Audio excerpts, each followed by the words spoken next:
What's up, everyone? I'm back with another episode of the Keep Going podcast. Today, my guest's name is Ryan Broyles. He played in the NFL, was an absolute legend at OU. He's a great father, real estate mogul, and just a downright good human being. I really appreciated his time today. You would have thought we've known each other for years, the way we're able to converse and really enjoy each other's presence.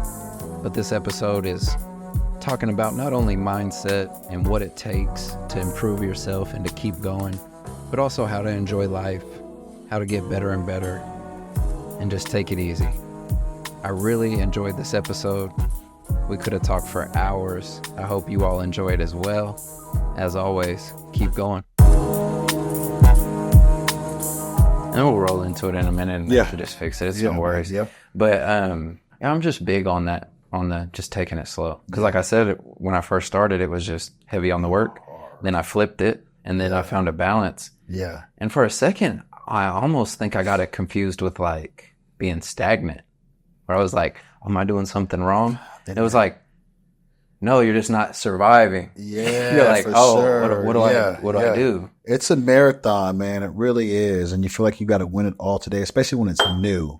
You know, you go all the way in, at least my personality sounds like yours too. Yeah. So it's like you want to control a lot, but then you start thinking about it. I tell my friends all the time, it's like, if you think about a McDonald's or an Amazon, like these companies have been around for years and years and years. Like it takes time, you know what I mean? And use that to your advantage, you know? Well, then you start noticing how fast the years go by as you age and as you're doing something like this, to where you can start to have those thoughts. At first, it just doesn't seem like that. Yeah, for sure. There's You're like, no, I need to get paid this month and this month and this month. Yeah.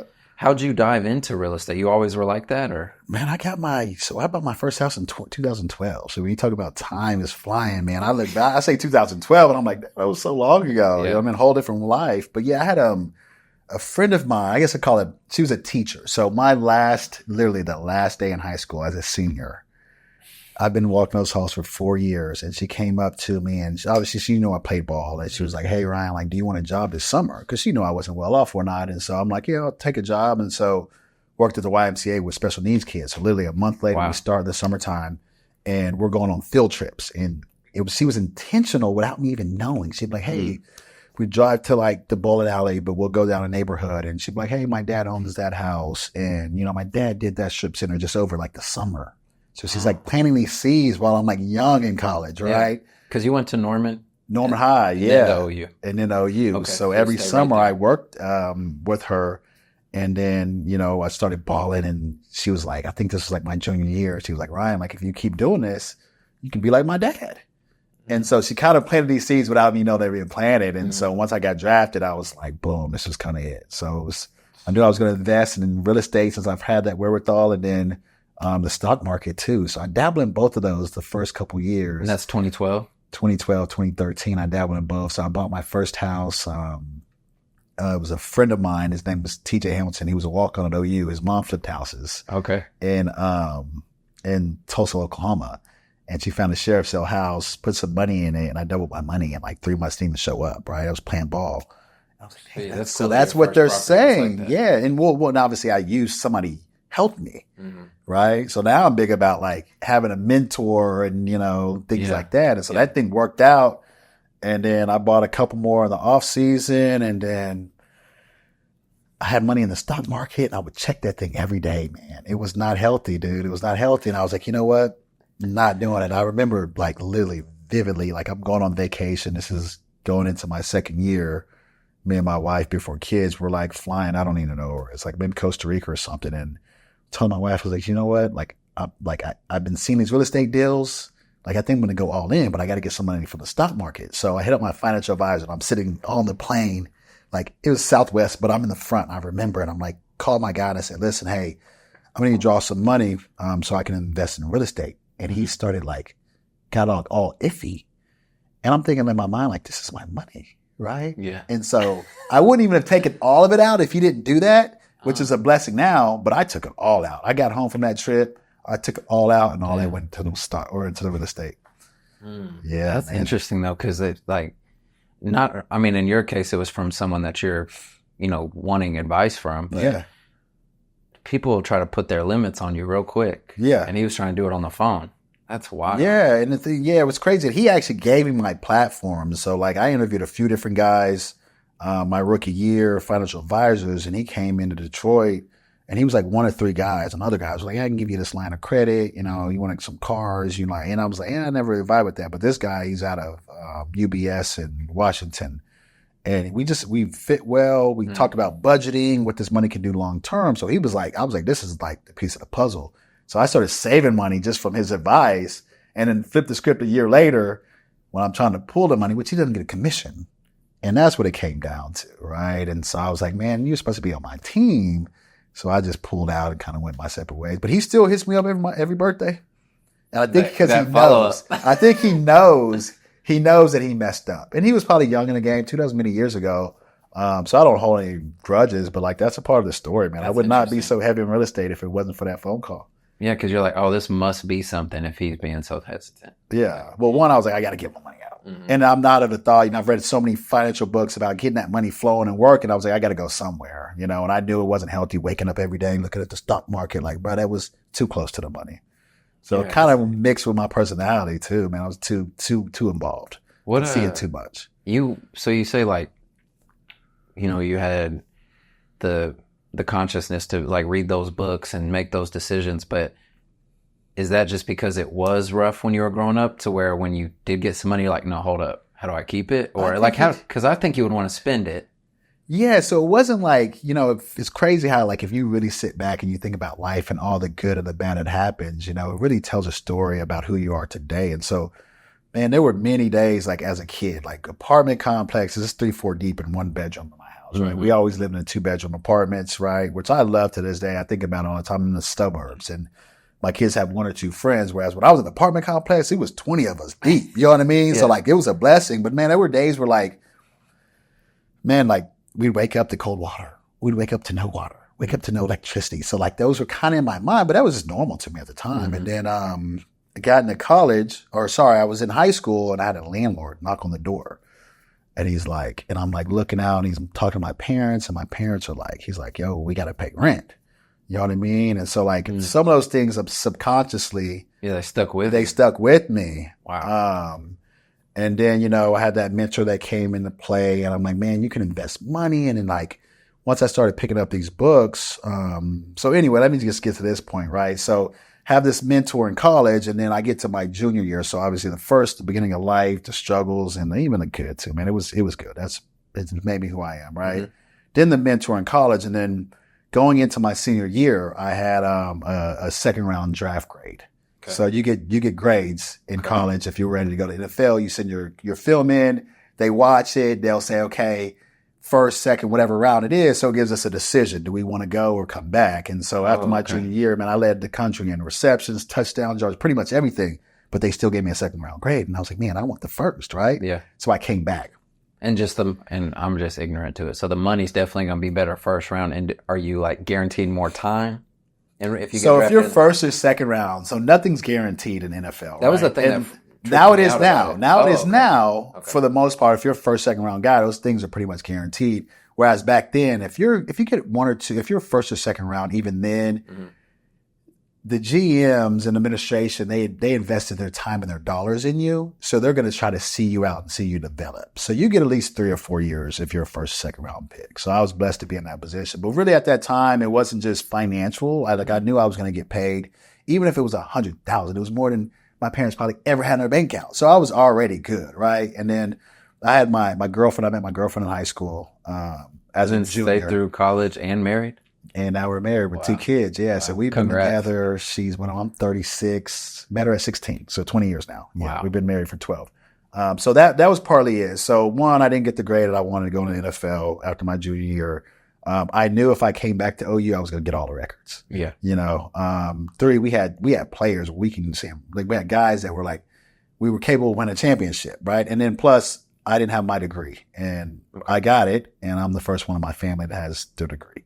Right. And I don't need that lineage probably goes back. I don't even know how long. I'm the only one still to this day. Dang. Right. So there was a lot of things that kind of made that decision and I kind of learned from things. Right. So, it's just smart that you were level headed while you're doing that type of football. Cause in Oklahoma, I know college football is huge, Yeah. But in Oklahoma, like OU is it. Yeah. And then for you to be killing and at OU and still being mature is pretty crazy. Well, the thing is like my parents, like the kids nowadays, even myself, like I want my kid to make it. We're gonna train. We're gonna get the good coach. We're gonna get on the good team. Back in the day, football wasn't like that. Like my parents showed up to the game, didn't say nothing after the game. It was my thing, right? So there was no pressure. There was no big headedness. You're the best. None of that. Like we went out there and it was our escape. I talk to my mom all the time. Like football, sports for all my siblings. There's 4 of us, a sister and 3 brothers. That was our escape. Yeah. Right. So we enjoyed to do those things. And so I tell people all the time, like I was good at football, but I don't know if I ever loved it, man. Yeah. You know what I mean? I love the touchdowns and things like that, but like I never labeled myself an athlete or a football player or whatever it might be. Like I'm Ryan. And you were good at it. So it's like, since it was an escape, you're constantly doing it, but not going numb to it, but you might have been going through the motion. Yeah. You're like, no, I'm because cool every level I balled, right? Yeah. So it wasn't ever like like, well, I did have an aha in college. My first game was, but before that, I was always the guy. Mm-hmm. So it wasn't like I done achieved something great. I was just always good, you know? So that never was a thing for me. And then plus, man, my parents are great, man. We're humble beginnings. Like, you know, I have friends still to this day that like, they don't care what I did. You know what I mean? Yeah. I'm Ryan to them, the dude that with the dreads that got in trouble. You know what I mean? Yeah. And that's the way I live life, man, still to this day. Something about that really helps you, though. Like, to be at whatever level you're at, but then to have those people that keep you, quote, regular. You can't have them yes men. That's the term, right? You can't really have a yes man. Yeah. And then my wife, too, man, she wanted that, none of that happen. Well, no, I didn't know how important it was. Like, you've been with your wife 12 years. I've been married, I think, around 3 or 4 years, and we've been together about 7. But I was like, I thank God I got some direction. They're the second brain, man. We need that. I don't even, it doesn't even seem real sometimes with like the stuff that can remember and like keep you on track with. You're like, whew, like I wasn't even. Remember it too, boy. Yes, they will. Yeah. So she supported you when you made the journey for the real estate? Yeah, she was all in. She worked for me now. Or we work together now. Yeah. But she was all in. She was interested too, or she was just following because you liked it? Man, if my wife... Because she seems to like it when you see the social media and stuff. Yeah, and that's partly me urging her to do some things. And so my wife, she is more than capable of conquering the world. Mm-hmm. But she does naturally have a Zen personality. Okay. Right? So if it like... And I have this conversation all the time. Like we live here in the United States and it's a capitalistic society. Mm-hmm. She's better off being in Thailand or Mexico where the hustle bustle is not real, right? And not every personality is for this country. And we try to put people in that box. And if you're not hustling, we look at you, and I've been guilty of that. I look at you like, why aren't you doing something? Like not calling you a bum, but like, come on, man, let's go. Like, but not everyone ticks that way. That's true. So my wife is more level-headed. She's calm. She lives day to day. And I'm slowly getting to that point, but she's always lived day to day. They seem...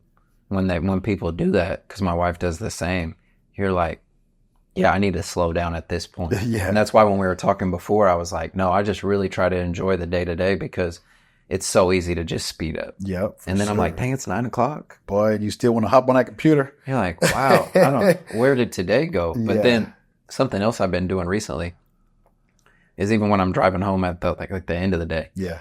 I'll kind of go through what I did that day. Mm-hmm. And I'm like, no, you did 4 work things. You did 3 brand things. Mm-hmm. Then you did some personal stuff. Yeah. You're picking up dinner on the way home. I'm like, it's like 9 things. I was like, that's good. That's a good. Because sometimes you want to just be too analytical on it. Like, well, I didn't move the needle here. So, So well, they slowly move. Obviously, you know that. And I tell my wife now, I'm like, I've got 3 good hours a day. 3 good hours a day, man. I'm not crunching. I'm not. It's like I can get 3 things done, important things, in 3 hours a day. And that moves the needle more than you trying to cram in this extra stuff that ain't really doing anything. You know what I mean? It's just filling space to make you feel like you did something. Yeah, because that time you could be silent or you could be at the gym, right? True. Like things like that. Yeah. So you bought that property in 2012 and then just rented it out or flipped it? So the intention was to sell it. Okay. The intention was to sell it. So I bought it for $19,500 in Sapulpa. I know the numbers. That's crazy that you bought in Sapulpa too, like as your first one. You know, I was in Detroit. They lived in Tulsa, and I was just like, not that I was a gambling man, but I was like, I read Rich Dad Poor Dad. I read these Dave Ramsey's, and this is it, right? The numbers work. And I trust them. And so they ran the budget, and it was going to be 20,000 in. So I was in it for $40,000, right? Mm-hmm. And then as I kept reading, everything said hold, right? Mm-hmm. And I was thinking, you know what? I'm already making a little money, right? And getting paid weekly, whatever it is. And add an extra whatever, they ain't gonna really move the needle for me. So let's just go ahead and hold it. So I paid them out like their GC fee. They helped find a tenant. And so we kind of rolled with that. So the crazy thing about that purchase, right? So I bought it for $19,500, $20,000, and I'm in it for $40,000. Mm-hmm. And the price for $84,000. After that, I bought 2 made-ready properties, right? Obviously, we don't know what made-ready properties are. It's already fixed up. Yeah. You're paying top dollar for it. I bought 2 more that same off season. After the off season was up, I had an attorney in Norman through Rachel, my mentor that I mentioned about the YMCA deal. Yeah. She got me connected with this attorney. This attorney knew a guy that owned like 300 rental properties at one time. And he was liquidating to go into all commercial. Okay. Well, he sold. I partnered up with, his name's Doug Wall. I partnered up with him. And I got and we bought $1.5 million worth of property. It was like 26 units.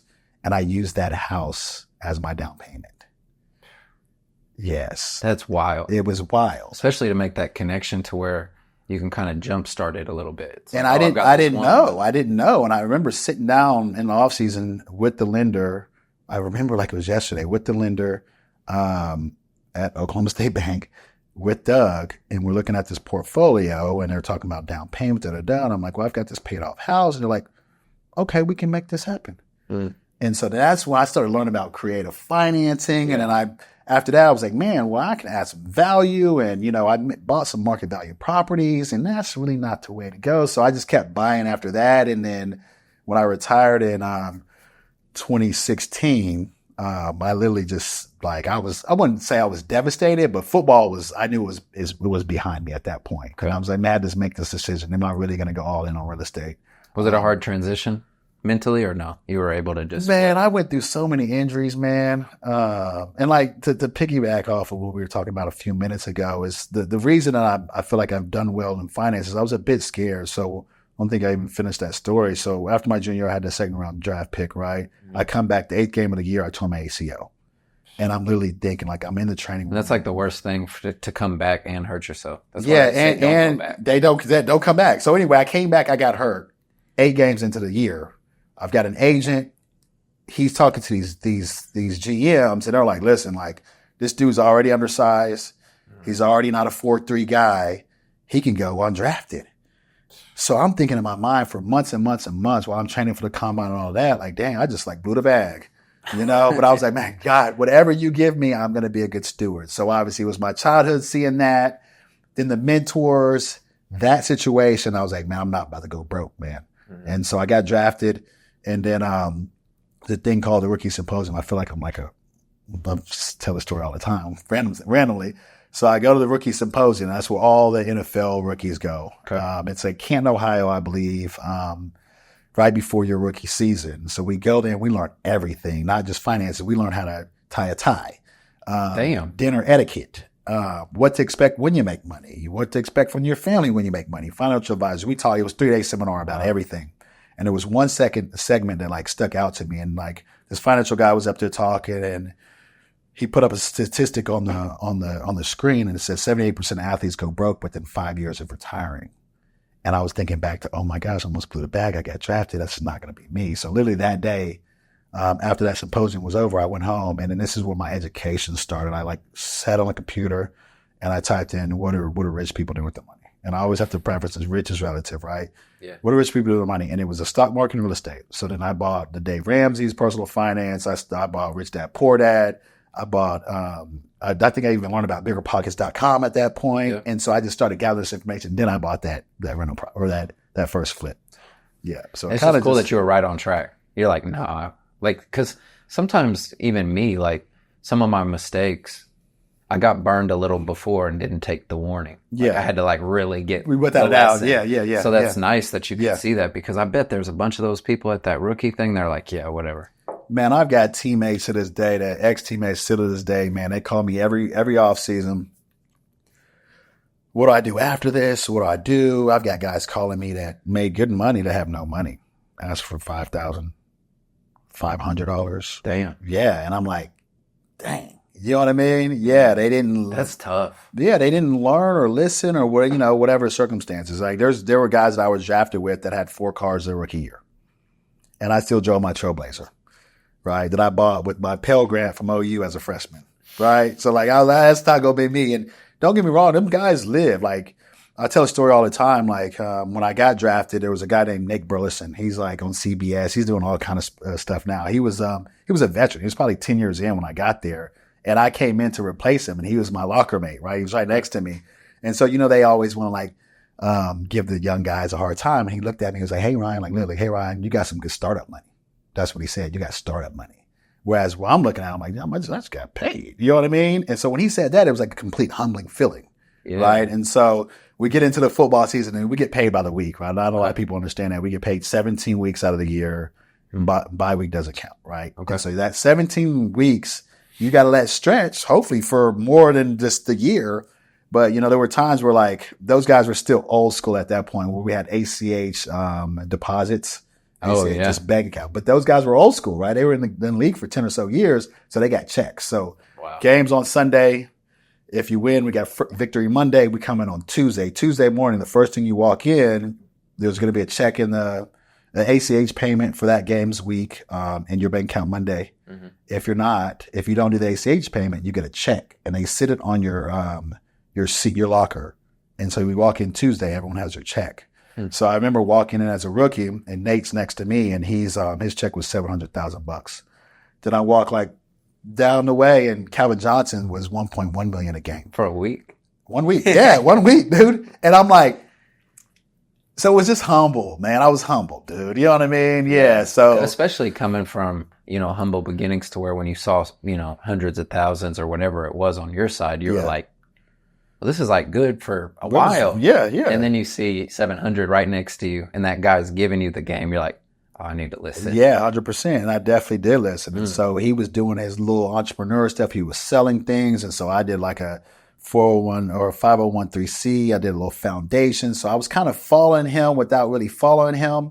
And then I remember when he was about to retire, he was doing some broadcasting stuff every offseason. So he was working on life after football.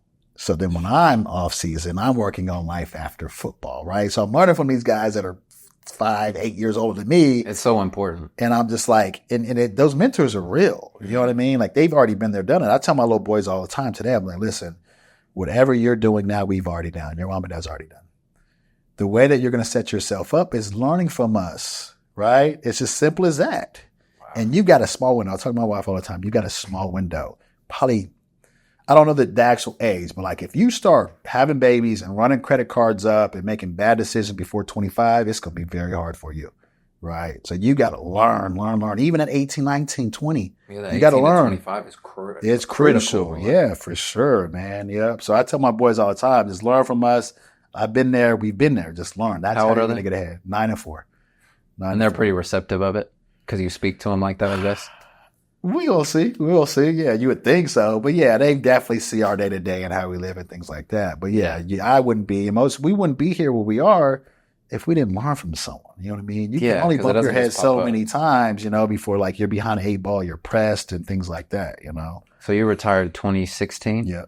Because I remember when I saw you speak on a podcast, it was Tesla's podcast and a couple others, but then it was showing like clips of the news where it was saying like how you budgeted smart and did all these smart things. Yeah. So you're making money, making the right moves as far as like living within the means that you're comfortable with and still investing full time. Yeah. So when you retired, it was like pretty smooth at that point. Like you're already passive pretty much, right? I was in a good spot. That's nice. Nice. Yeah. I had enough money to support my lifestyle without kids at that point. Good. Now, obviously we've got dreams and aspirations of doing more assets and so on and so forth. But yeah, 2016, I made a good amount of money. It's just nice to hear that because of the flip side. I know other pro athletes, and you mentioned them, where it's not that way. Mm-hmm. And when you're growing up and you're an athlete, I was more of a basketball player, but you think that's like it. You're like, you either like go to school and do the doctor stuff, Yeah. or you're an athlete, Yeah. and then you made it and you're good. Yeah. But then you'd see some of those people 10 years older than me, and they're back in the gym. And you're like, oh, I thought he made it to the league. Yeah. And you're like, he did, but this. You got to keep going. And like I said, I prefaced from the beginning, man, I started reading these like Susie Orman's and Dave Ramsey, this personal finance and, you know, the 4% withdrawal rate and things like that. So I'm like, I'm looking at a nest egg. Yeah, I could be good at this nest egg and just keep drawing from this, but like, I need this money to stay here and draw, right? So I knew I had to keep developing. And then as I got a little bit older and I started having kids, I'm like, man, well, I want my kids to have a house. I want them to be, you know, finance their dreams, you know, whatever it might be. So then I started looking at their life. And now it's like my mom's retired. You know what I mean? So then it's like, you know, the goalposts kind of changed, not just so for me, but like the people around me. So then it's like, you know, you start these businesses and it's like, all right, I just put my wife on. I put her friend on. I put my brother on. You know what I mean? And it's like, you know, and I think about it all the time, like, we could call it good. Honestly, we could call it good. But then I think about, you know, Mark Zuckerberg or Warren Buffett or, well, obviously LeBron's still playing, but all these people that are still going, right? They're going, one, because they have responsibilities and they still have value to add. So once I turn it off from like making the money and then think about my full potential and value to add, that's when I went to another game.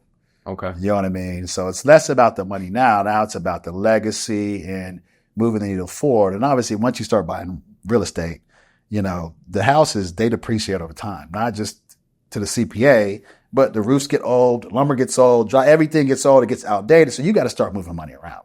So that's where I'm in my career now, where it's like, you can't just sit stagnant. People think you just have a house paid off and you're good to go. No, that's not how it works. Yeah, you said you did what, 7 ACs last year? Yeah, like, boy, it's coming. And it ain't going to stop coming, right? And then you just get other opportunities, financing changes. You know, we're like for 5 on some houses. We're like for 10 on some houses. We're like for 30 on some houses. So every 5 years, you got to reshuffle, look at CPAs. And now we're in that 1031 space, the cost seg space, whereas we weren't there 5-7 years ago, right? And so I don't even know what's going to happen next, but you got to keep learning to continue to maximize. And it's my Broyles Real Estate Group, correct? Yeah. And you started that 2016? No, we started that in 2020. 2020. So when I saw it come on as when? Okay. Yeah. So obviously all before that, we held our rental properties. I had property managers on board back then. 2017, I took over my properties and self-managed them. Why'd you do that? Man, I was just seeing like, you know, for instance, like some of these property managers, like say the make ready's $3,000, right? They would go and buy a fan that was like a white fan that's a 1990 look for $80, but I can put in the same $80 fan that looks updated, right? So I started walking through my properties and I'm like, I just spent that money and we can do far better. So it was the details. Yeah, for sure. You know, pride of ownership too. That's why people are in real estate. And so my wife, she's got a good eye at it. We watch HGTV all the time. And I was like, you know what? I'm going to do it myself. And so we started self-managing our properties in 2017, and we still do today. And in 2020, I got my real estate license. And then we actually just launched to the public outside of friends and family to help manage their properties. So that was last January. We started, no, it was actually this January. We started promoting, was it this January? Yeah, it was this January. This January, we started promoting to the public. So we were managing our properties for a number of years. We started doing friends and families, their friends and family just off the grid. And then this January, we started promoting to the public. And so we're helping them. And it's been good, man. For yourself on the managing, how'd you go without, because we were talking earlier, like how you can just go and you're not really moving the needle. In the management space, how do you go from not being just too busy? Like when you're property managing, you know, because drive. So, yeah. So I remember, you know, we always hear the sayings like, get a property manager. You don't want to be dealing with that. Right. Mm-hmm. And so my rule of thumb is this, right? If you've got 1 to 3 properties, you should do it. Yeah. You should do it yourself. Mm-hmm. Now, when you get in that no man's land, 3 to 10 to 15, go get a property manager. But once you get a certain number, you're looking at, I just pay somebody $8,000 a month to put in old fixtures, right? Yeah, 8 times 12. And I'm like, hold on, let me just go ahead and get my 8 back, and I'm gonna manage it. And then I built a team at that point. So at first, like I did everything. I had the phone number 549-9900, Infinite Rentals, right? It was my phone number. They would call me. I would connect my contractors.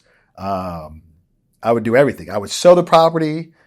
I would do everything, right? And then I was like, man, no, we're growing. We're too big, right? Mm-hmm. We're too big just for our property. So then found an admin that could, she took over the phone because that was the most time intensive. Yeah, the maintenance connection. So I brought her on.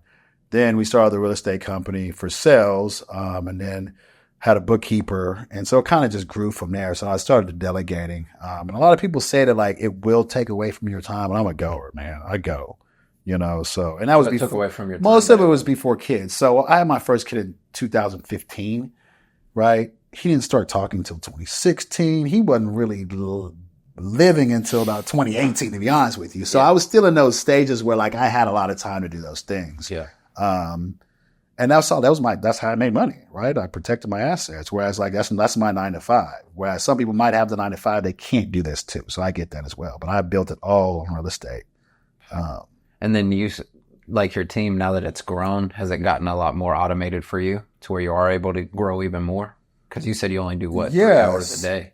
So that's where I am now. And I don't know if that's just age or just it's easier now, right? I think I've more like I said earlier, like it's more of a marathon instead of a race. Like I don't have to win it all today, right? I don't have to move every business every day, right? So I've got essentially property management. I've got the sales business, and I'm going to call it acquisition and asset protection, right? So you all still buy off market too? You're sourcing those or not really? The deals come to me. Like I just got 2 deals the other day, which I'm not going to take, but yeah, the deals come. I was hearing the game, like, hey, he's a player, boom, boom, bang. Yeah, so you're getting more on the messages and things like that where people are just reaching out. Yeah, they'll reach out now. And before I was very active. It was 2017 to about 2020, 2016 to about 2019 where it was like all share sales. We bought like 15 houses in like a 3-month span, all share sales. So I learned about the share sale. And that's where you go downtown and buy them? Yeah. And I actually didn't even think, man, I'll tell you a crazy story. And the way I live my life, right? There's some people that like feel like they're underdogs. Okay. Right. And so like a lot of the things that I learned from are from mistakes, right? You don't grow unless there's mistakes. So there was a time where it was 2017, and I wanted to stay liquid. So I reached out to a bank and I said, listen, I'm about to like start doing some share sale stuff. I've read up on it. I've had a couple people that were doing it. I'm excited to try my hand at this, but this is how it works, right? So I've got to go full cash. The bank clearly knew, right? It was a family bank, clearly knew. So, which is huge too, because most people say once you start buying real estate at a high level, it's best to have those smaller local banks. Yeah, and it was even smaller than that. This was like a family bank, like I guess their family had money. I'm not going to mention that because they did me kind of dirty. Well, so I had a good sized portfolio at that point. So it was 2016. I'm learning about sheriff sales. So Cleveland County, they have the little docket. It's like every Wednesday or Tuesday, whatever it might be. So I hit up this bank saying, listen, this is what I'm about to do. Mm-hmm. So I'm going to have to go cash on this house.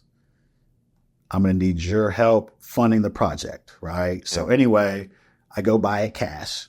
You still have to be at a certain percentage when you buy it that way for you? So it's 10%. What do you mean by that? I mean, like most of the time when you are buying something, whether it's a sheriff sale or whatever it is, you want to be at, of course, like 70%. Yeah, and I learned through those. And I would say the first deal I did, I busted my budget. You know what I mean? Like there were calculators that said like, if the landscaping was good and the windows are new, $10 a square foot. If the windows aren't new, $20 a square foot. If you look at the window and everything is shit, it's $30 a square foot. Mm-hmm. So I bought a house that was $30 a square foot in my mind, right? So anyway, I hit this bank up. I'm like, listen, this is what I'm going to do. I buy it cash. The next day I reach out to him, hey, I just closed on this house. I'm ready to get funded because this is going to be my budget. And he literally on the phone, I remember exactly where I was, right? And he goes, why don't you lend me money? And this dude did 2 of my deals, made ready properties like 2 or so years before that, right? Okay. So he said, why don't you lend me money? I'm thinking like, bro, I just spent $100,000 and I need another 60 to get this thing done. So he says that to me. And I'm like, that's strange. Well, anyway, I'm like, all right, well, I can still flip this thing, right? So I spent the extra 60. So this is all cash, your cash at this point? All cash, yeah, all cash. So I spend the money and I'm blowing my budget everywhere. I go in there, plumbing's not working. I'm like, because I bought it without even knowing. Yeah. Then I knew the roof needed to be done. And then it was like, well, we ripped out the walls. So every time you rip out a wall, you got to think, how do we connect the baseboards, right? Then the drywall. Then you rip out a wall and you see plumbing issues, right? And so it's just, the budget just kept going crazy on me, right? So I'm in it for like over my head, and I look at the numbers, so I'm about to sell it, and I'm like, I'm about to lose money here. Yeah, pay to close. Yeah. So then I hit up the bank, and I don't know, I read something like, what do you do if you're about to like lose money? And then it was like a cash out refinance. So 2016, I think that's when I did the house. I learned about cash out refinances. Yep. And so after that one, literally while I'm doing that project, someone drives by, sees me flipping this house, and a block or two over, they're like, hey, I've got another house. Like, I've got a house. Do you want to see it? So I look at that one before I even knew how this was going to go. And I'm like, you know what? I'll take that one now. Well, anyway, that one had a foundation leak, a plumbing leak underneath. Well, anyway, that's a whole different story. So I get this house, cash out refinance, and I'm like, all right, I need this amount of rent. So I put it on the market, call it like $1,500. Mm-hmm. And I had all these college kids start calling me. Okay. And so I got $2,000. So I'm like, oh, wow. Yeah. I'm like, all right, so I'm in a college market. Like, I knew I was in college, but I didn't think it was this. So I call it the second hub in Norman. So the second hub in Norman would be like east of Berry Street. East of Berry. Okay. East of Berry, right? So anything west of Berry, west of Berry. Anything east of Berry and call it Porter is like college zone. Like that's like zone. Yeah. Okay. Yeah. Right? I know what you mean. I was just outside of that. So I thought I was going to get a family. Well, all these college kids kept hitting me up. And so that's between Berry and I-35? Yeah, pretty much. Okay. Yeah. And so like that's the second hub, right? And so these people, the kids are just showing up and I'm like, dang, 2,000? All right, I'm in good shape then. Mm-hmm. So I did my cash out refinance. Well, anyway, a block over, I got the same house, pretty much 4-bedroom, 1,800 square feet. 500 a piece or whatever it was. I did the same thing on that house. And I'm like, wow, that one got rented. So guess what? I did it again and again and again, right? And it wasn't calculated. It was semi-calculated, but like the market just showed me I took the chance, right? Yeah, you're like, no, they're getting rented. So yeah, I took the chance. And a lot of people don't jump because there's uncertainty. And then obviously if you got money in the bank, like you can feel a little bit more protected. But like if you believe in yourself, like I'm going to find a way. Mm-hmm. So the deal could have been dead when that lender said he couldn't pay me any money. He couldn't give me money. And you're like, well, I'll bet another 60. I'm already 100. Well, I was like, I got to keep going. I can't just get a house away. You know what I mean? And so it kind of just built its own deal from there. And it just and so now we're just in a space where like we do new builds and yeah, I've been seeing that. Yeah, so we've dabbled in the new build space, and the property management deal is like I spent so much time building my assets, right? My net worth, some cash flow, and like self-managing. And I was like, all right, let's get in the service business. So in 2000, am I talking too much? All right, good deal. Bro, I guess that's why I'm here. Yeah. Did you know? Yeah. Bro. So in 2000, sorry, man. No, bro, I like the realness. Yeah. I just didn't expect you to say that. That's perfect. Yeah. Bro, this is what I want. Yeah, I wouldn't have told you to come by. So 2020, I don't know. I was like, man, you know what? People are calling me to help manage their properties and help buy properties. And I'm like, just because my social media posts, and I'm like, I don't have my license to do any of this. Okay. So I was like, all right, well, let's get the license then. So like, you're helping on the buyer's agent side. Yeah. So like I got my license. We might have got it around the same time. Mine was 2019. You said 2019. 2020. It was right during COVID. It was like April. Yeah. COVID started like March or something. So I started studying. I get my license.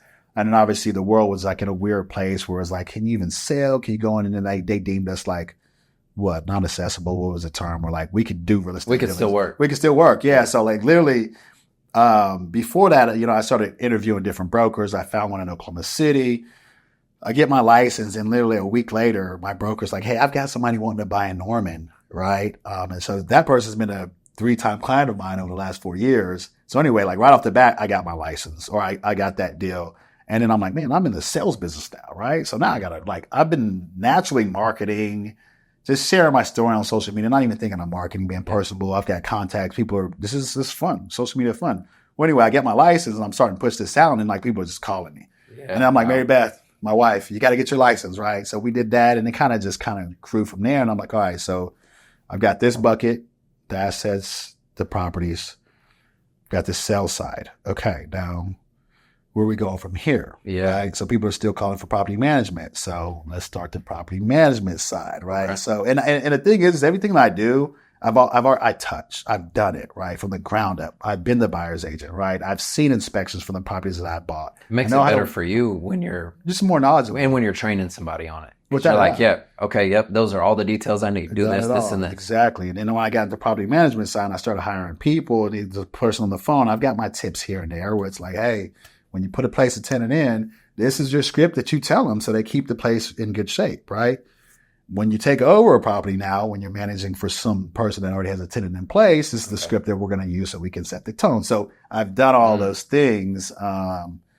It's been good, man. I don't think people think of those details because, I mean, expectations are huge. Yeah. And at every aspect of the business, like that's huge for someone because you have mentors. Yeah. But that's you mentoring them like, no, we have a standard. This is how you're going to set yourself up for success because it can go so many ways, especially with tenants. It can, yeah, without a doubt, man. They can make or break you, and all of it's just methodical to keep them happy, keep your bank account happy, and now keep the clients happy, And so, man, if it wasn't for me going to OU, and a lot of people have heard about Jerry Smith, our strength trainer. Okay. So, I would not be who I am today without him. Okay. He was an ex, I don't know, maybe a Marine or something, right? He was the strength guy there? Yeah, and he's there now. He left, but he's there now. And he would always say, he broke us down. I got to OU at 153 pounds. I left at 193. I put on 40 pounds in 4 years, 10 pounds, and literally all muscle. And the thing is I remember my first workout, he's like, get on the ground and do like a bench press or whatever it's called, right? And I'm like, I'm not putting my hair on the ground. He broke me down. I'm running. He making me run, right? You late to class, Stairmaster. You do this wrong, Stairmaster. So I had to submit, right? Yeah. And so he just taught us the highest level. And he would always say, find a way, big dog. When you about to pass out, if you already threw up, you got to finish. If you don't finish, you're coming back in the summertime at 4 p.m. in the middle of the summer and you're running a mile around the track. So it was almost a scare tactic. So that, call it brainwashing, whatever it is, right? But it helps men so much. I'm sure it helps a lot of other people too. Yeah. But for me, having a good person as a coach, it makes helps. A difference. For the jiu-jitsu, he holds you to a certain standard. Yeah. But it just makes you better. And you're like, dang, I really do need this guidance. Because sometimes you think you have it figured out, but you can definitely push more when someone's saying one more. And they've already been there. Yeah. Okay. They know what you're capable of too. And that's their job as a strength coach or a coach in general to push you past what you know. Too. Yeah. Push you back past what you know. And so he really changed my mind on find a way, big dog. So every little hiccup I've had in my life, got to find a way. There's no time to sulk, man. No. I'm not going to sulk. You know what I mean? I'm going to use this as a lesson. I'm going to move forward. I know a lot of people being down and out with that, but it's that's not how we were built. You were always like that, positive. No, keep moving. Yeah. Because I think it's something. It had to be, man. I know you build it, but it really is usually a natural thing.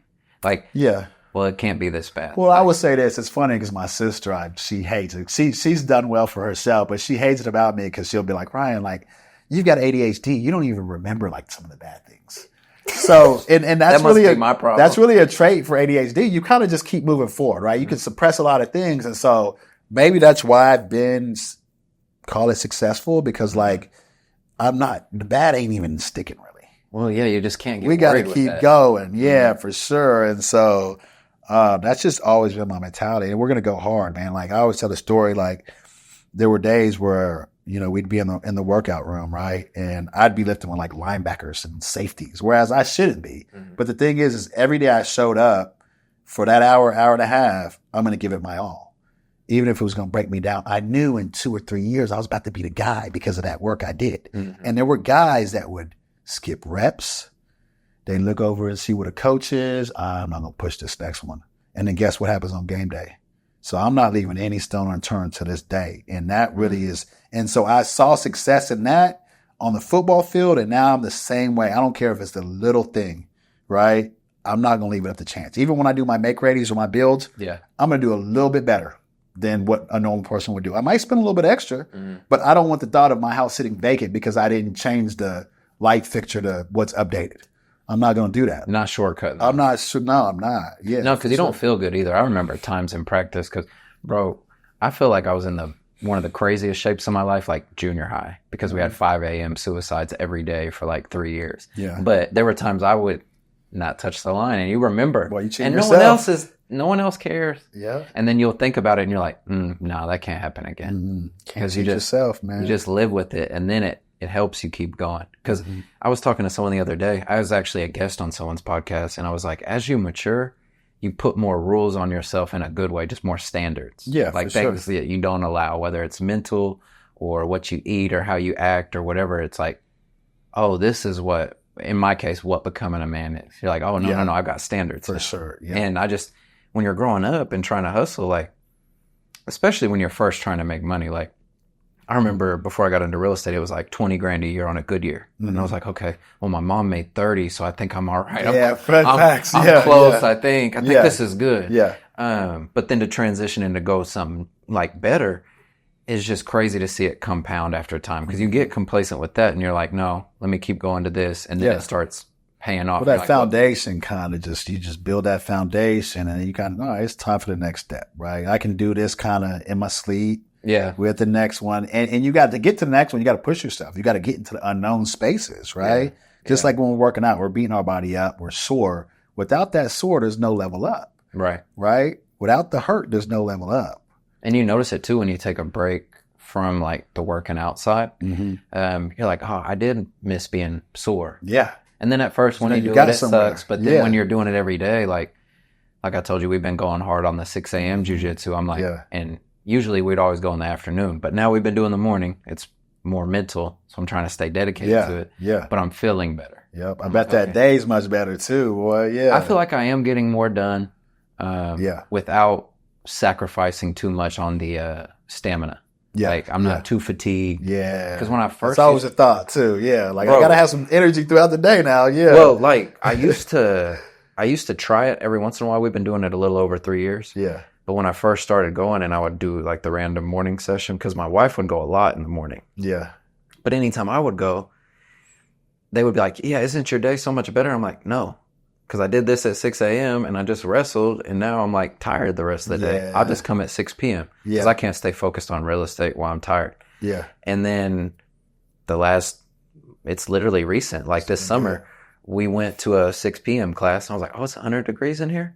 I'll do the morning. Early. Yeah, and then now I like the morning. Yeah. So sometimes it just takes something to change. Yeah. But I think the steady improvements help. And in real estate, you can see the steady improvements. Yeah. Most people get caught with like, oh, I didn't make money at this point and think it's not possible. Yeah. But then you just keep your head down. I'm big on like planting seeds and just keep going. Like, at least make your contacts. It'll pay off. That's exactly it. And then you're like, oh no, this is a big month. Okay, well then this one's slower. Oh, this is huge. So I think people get caught up in the today. Yeah. To where I was too. Yeah. Luckily, I'm blessed. You know that business in life is like the stock market, man. Mm-hmm. It's not always going to go up. You're not always going to be full of energy, new thoughts, right? You're going to peak.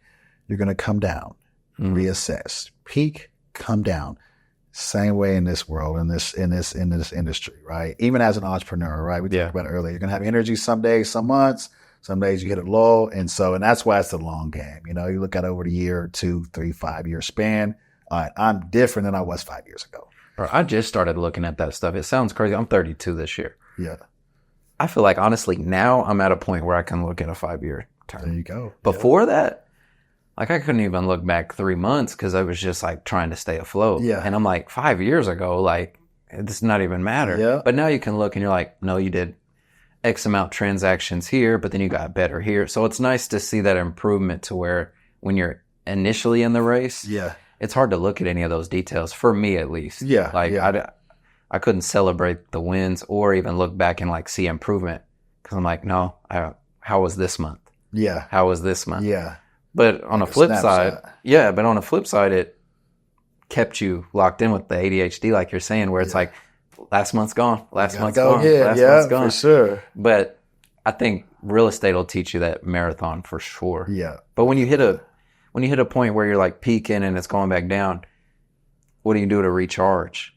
Well, I think part of that is the cycle, right? So the seasons, just the season in general, there's 4 of them, right? Mm-hmm. In the real estate market, things move from, call it March to midsummer, August, right? Yeah. Maybe September.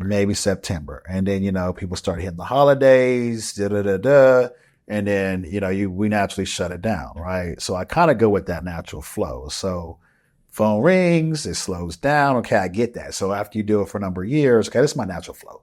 And you're okay with the downtime. You're like, no, because it's going to be a busy Well, time. and even the downtime, it's like, this is my time to recharge, right? Like maybe I leveled up, I learned something. Okay, over the winter time, boom, here we go. We're about to learn something new. So I make it a point every January.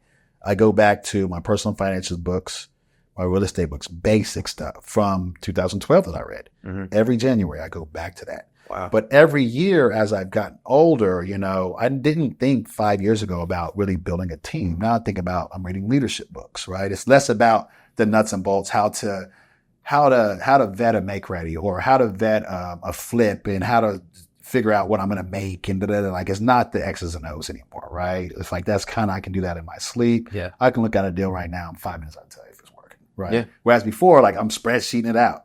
Now it's like, okay, personal development. That's my stage at 36. And so when you mentioned you're 32 and you're just now feeling it, I felt at 28, there was a hurdle, not a hurdle. It was a growth. 32. Now I'm 36. So I tell people now, it's like every 4 years, there's an elevation of maturity, experiences. So now we can look back from 36 to 28, and now we can see the growth. 36 to 32, now see the growth, right? Yeah. And you've got to always be learning, because obviously if you do well for yourself, the new door is going to open. And like I mentioned earlier, there's a next stage. Yeah. Right? Yeah. There's going to be new contacts. There's going to be, like I said, I'm doing cost seg and 1031s now, whereas 8 years ago, I didn't even know what that was. No, right? I would hear people say it, and I'm like, okay. Yeah, I've been the same way. Like, what does that look like? Close it? That sounds like what's too the hard. fee for me? Like, you're just moving on. But then you're like, oh, no, that makes sense, because he's moving them a certain way. He's trying to avoid this. Yep, oh, exactly. he does this on the regular. That's exactly it. It makes me think of when stuff is, sometimes when stuff comes into your life, you're not ready for it, but it was there for a reason. Yeah. And when you were bringing up leadership, it made me think, because my wife, Rachel, she got me a book like 5 years ago, and I haven't finished it, but like recently it's been on my mind. Yeah, for sure. It touched you before. Now it's like, okay, this is the time. It's called The Heart-Led Leader. And I was like, maybe I didn't feel like a leader at the time. Yeah. Like I was like, you was working on yourself. This isn't really like speaking to me, but I like it. Yeah. And it's sitting right over here somewhere in that stack. Yeah. But I think it's nice to still dabble with that. Because like you said, we were here in 1031, or we were here in all these other types of business, and then now they make more sense. Yeah, for sure. But I'm proud of you for that. I know we don't have like a crazy friendship or anything like that, but it's cool to see another good man. Though, man. Yeah. I appreciate you over the years. Yeah, too, bro, for sure. But I'm just, from a man to another, I'm proud of you for that. Because not only on the business, but being a good father, a good husband, and just a good human. Mm-hmm. People don't get enough credit for just like the normal. I appreciate it. Should be normal, but it's not. For sure. Though. Yeah, for sure. I hear that, man. Kind of switching gears, I wanted to pick your brain on the travel too. Because I just started traveling internationally more often in the last 2 years. Okay. But I was just keeping up with your Asia trip that whole time. Yeah. And bro, I'm such a softie that like the little things make me happy. Like it'll show you, your wife, and your kids, and you're eating somewhere. I'm like, oh, look how chill that is. Oh, he got thong flip-flops on there between the toes. Like he's chilling. Yeah. So it's like, up. Oh, it's these cool moments where I'm like, man, look at that comfortableness from hard work. So, were you always a traveler? I know you said Costa Rica and stuff, but that Asia trip's big. Man, yeah. So when me and my wife got married in 2012, our first trip was, even before I even touched foot in Mexico, we went to Rome, and we went to Paris. Italy's different too when you get there. You think it's like and the thing is I was 24 at the time, and I didn't take it in like I do now. Mm-hmm. I was still playing ball, and it was like, okay, this is a big trip. Let's go do this. So we took that trip, and like we kind of got hooked. It's like, all right, this is a different culture, but there was still like a European vibe, right? It was still like an American vibe, which we didn't really understand the differences then. It was like, all right, we're traveling, boom, right? And it was great. Culture shock, maybe not, right? We get away. There's tough times with the language sometimes, but most speak English. So you get away with it. Yeah. Like the architecture might be a little bit different, but the streets are kind of the same. The hustle's kind of the same, which at that point, we were excited just to leave the United States and go see something different. That's huge. That's what changed me, was leaving for the first time. So I did it. For sure. So we did that. And then my second year, we hopped on Groupon, right? And we went to China. Damn. Yeah. So we went to Shanghai. That's before kids? Before kids, yeah. This was like 2014 or something. China's a big trip, because that's a shock. It was, yeah. No, it really was. And so I remember saying like ni hao, and we were on an Asian flight, I think, going out there, and so this is like the little things you start to realize when you travel, like the cultures are different, right? And so it kind of opens my mind when I'm hearing you on the stage, right? So we're on a plane. It's like an Asian airline or whatever it might be. And so like these Asians were smacking while they were eating. And we're like, man, that's so rude. Bro, I'm big on like the smacking. It'll drive me nuts. But so it's normal. The thing is when they smack, they're letting whoever made the food know that it's good, right? So I'm a big thinker or a big thought. Like one of my main thoughts is there's no absolutes, right? There's few absolutes, right? Yeah. So going from our country to another, and their norms are completely different than ours, we would look at them kind of crazy. They'd probably look at us like kind of crazy. But if we never traveled to a different place, all we would know is what we know. Yep. But there's other thinkings out there. So that kind of got us hooked, right? And so one of the crazy stories I tell all the time when we went out to China is I think we were in Hong Kong at that time. And so they don't use toilets in most places. Like they just... Like they don't like public restrooms or they don't No, they do, but they like poop in a hole. Okay. Like a hole in the ground. So they squat and poop, right? So me and my wife were walking down. It's like, I don't know, 7 p.m. The sun's going down. We're in Hong Kong. And so I'm like, yo, I got to go use the restroom, right? So I go into a bathroom and there's 2 dudes squatted, pooping, and passing cigarettes next to each other. That's just a random story. Well, anyway, But then you're sitting there like, yeah, I've never seen this. Never seen that in my life, right? You're like, scoot over. Where's the other hole? Yeah. So then, obviously over the years, we've done like the Mexico trips. We've done the Costa Rica trips pretty regularly. And we just noticed, the hustle and bustle is a little bit different when you go south, right? The family connection is a little bit greater than we have here. So we do take a lot of these trips to just be centered and remind ourselves, hey, there's something else out there. To remember what's important too. Yeah, for sure. And obviously, when you can get away from your day to day and the dishes and the mowing and the work and things, you get to see some things, right? So I'm sure you and your wife get close. Now you're kids, but I bet for me it was every time we travel, we get closer. For sure. Like you get this time to because you're out there by yourself. And the biggest thing for me is like I know a little Spanish, un poquito español, más práctica, whatever it might be. I can tell you like you can get through it. I can get through it, right? But like it's silent to me. When I travel, if they don't speak English, it's silent. And silence is good for me. Yeah. Right? It's like, then like when you talk about connecting with your family, it's like, we can't really speak. So it's really just us, but we immerse ourselves in the culture. We're not hitting, for the most part, we're not going to an all-inclusive. No. Right? We're not really going to touristy places. We want to be in the culture. So we're going to hit the Airbnb in the mix. And people ask all the time, like, how'd you do that? Like, we don't trust it, whatever it might be. You just look up on Airbnb and it says 5 stars. Like, what are you talking about? Yeah, like a lot of people be like, to find. It's not safe. And I'm thinking like, that's because the news here has told you that, right? And so what America's painted, and I know a lot of people woke to it, they painted these pictures of we're the greatest. Yeah, this is it. This is it. This is where it all started. Well, for the most part, we can make money here. Don't get me wrong, right? But we are lacking in a lot of areas. Yeah. And so the more you travel, you start to realize that. So we made a point, like over the years, we just do like a 2-week trip or a 10-day trip or a 5-day trip. And last year we were like, you know what? Actually, it was this year, January. We were like, you know what? Oh, we went in January? We went in January. Why does it seem so long ago? I thought it was further back. Man, time flies, right? And we're actually booking our next trip. I'll tell you about. Yeah, I saw it. Yeah. So we were like, you know what? We want to go somewhere just for an extended period of time. And one, I'm not a fan of the winter. Like I'm like to the point now where it's like, I'm not about to sit in this house. I got like a little seasonal depression. At least I think, like the world slows down. I'm not about to sit here. Right. Yeah. So that's how I'm feeling about these summers, to be honest. That's how I'm feeling on that too, boy. Yeah. And people move around as they get older to different locations for the climate. I do too. I'm like, okay. Yeah. Like, why would I spend 6 months in 100 degrees when I can just alter a little bit? Yeah, just a little bit. Yeah. So anyway, this trip that we took, we were doing like a little like I would more be than my wife, but I was like looking at like little mini retirements. What does a mini retirement look like? You know what I mean? It could be like a month, it could be 2 months in a different location, right? And so I never thought about that. Yeah, because people think like 65 and you're done, right? Now imagine you get cancer at 45, right? Like, my wife literally said that yesterday. She's like, some of these people will just stay locked in, and then all of a sudden they're 52, and then it's over. Yeah, it's like you're waiting and waiting and waiting. It's like, why wait? You should do it while you're healthy and ready. That's what they say. While you can move. Yeah, people would tell me that all the time, and it's like, okay. But my grandma, she's Hawaiian, and she didn't leave the island until she was like 18 or 19. Yeah. So grew up in the 40s and 50s in Hawaii. So she's an island girl. Then she goes to California. And then after that, from like 20 to 30 something, she goes to like 30 countries. Yeah. And then now she doesn't travel as much. Obviously, she's in her 80s. But she's like, what you're doing right now is exactly what you should be doing. Because if I wouldn't have done it. And the growth that comes from us moving around, too. We get to bring that back to good old Oklahoma, right? And it's like, you just got more of a mind. So when we noticed that when we went to Asia, and a lot of people are like, how did you book? Did you a travel agent? It's like, no, like literally we sat down like 6 months before.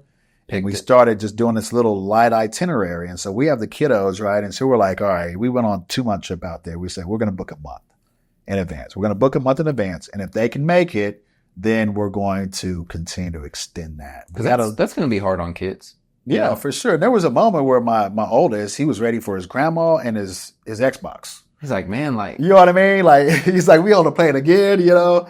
Yeah. So anyway. Sorry to interrupt. But to where, for me, it's like someone poured gasoline on my excitement and lit it when I'm like, oh, I've been out of this backpack for 3 weeks. Like, I'm like, oh, this is awesome. Because I was just so used to always being in 800 square feet. Yeah. This is it. Yeah. And then you work and then you do sports and you come home. That's it. But then to expand, you're like, man, I could do this long term. Yeah. And you need a few weeks. Yeah. So I definitely respect that. And speaking of that, when you talk about a backpack, man, every place that we have gone, I swear there's like 18 to 23-year-olds solo tripping. Mm-hmm.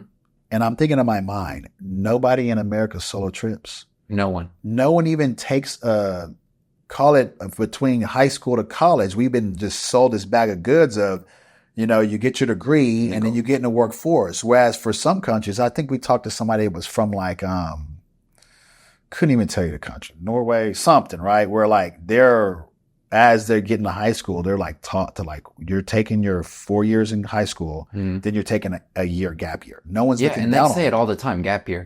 Oh, I'm in a gap year. Yeah. And you're like, and they not look down on it. Whereas for us, it's like they want us to go get the degree, go get the job, get the house, the car. And that's we're in a capitalist society. If someone's not spending money, someone's not making it, right? Mm-hmm. So they're taught a little bit different. Yeah. Right. So we go over here and we really realize, like, I didn't even think about this. Like literally, we land in Bangkok, right? This is like beginning of January. And we could feed the whole family, 4 of us, for like $8, right? $8. One-way trip over there was $700. For all of you? For one person. Oh, $700. Like, we just looked up a trip to Costa Rica today or yesterday, $700 to Costa Rica. So I'm thinking that is so much value. You can fly 24 hours for $700 and spend $8 for a family meal, right? Whereas a lot of people, it's nothing wrong with it. They're going to travel to Florida and spend their $3,000. You know, $3,000 in Asia, that's getting you 2 months. Yeah. That's getting you a long time. We were 5-star resorts for $80 a night, right? We had so in Bangkok, they have tuk-tuks, right? So it's like a motorbike deal. Yeah. So we had like a driver for $15 a day. You know what I mean? And then you're wanting to tip them and everything. Yeah. It's like, he just drove us on the whole city for $15. Like we were in Vietnam. And so, we have Uber Eats here. Mm-hmm. They have a thing called Grab. I think it was Grab. Yeah. And so like literally we would get a meal plus the delivery and the tip, $8 for 4 people. And I'm sitting here thinking like, why is everything so expensive? And that's some of my favorite favorite food too, is the Asian stuff. Yeah. Because you can get all those flavors. You get all the flavors, yeah, for sure. And what I like about it is they have the extra flavors so you can make your own taste. Yeah, stuff on the side. Yeah. Like, this is spicy, this is sour. Yeah, for sure. But no, it was good to go out there and then, we learned about. That was your longest trip that's your first longest trip, right? That was our first longest one. That was 2 months. It was great, man. And just, no burnout traveling for you? I'm ready to go again, man. Yeah. Well, no, I know you'd be ready to go again, but there's usually a day or two when you're on those long ones where you're like, I'm a little tired, but then it flips. Yeah, like I will say like probably halfway through, we started gearing down, like thinking, all right, when I get back home, I got to prep my taxes. And like, you know what I mean? I started thinking about the bank's about to hit me up for my scheduled REO and my bank statement. You know what I mean? So that was a part of it. I don't think I'll be able to escape that. But yeah, I didn't think about the yard one time. You know what I mean? Nice. Like my mom stayed at the house. I didn't think about the house. So like we really were out there. And I think the biggest takeaway that I got from that is really just realizing like there's a whole other thought process there compared to what we've been taught. Mm-hmm. And no one is right or wrong.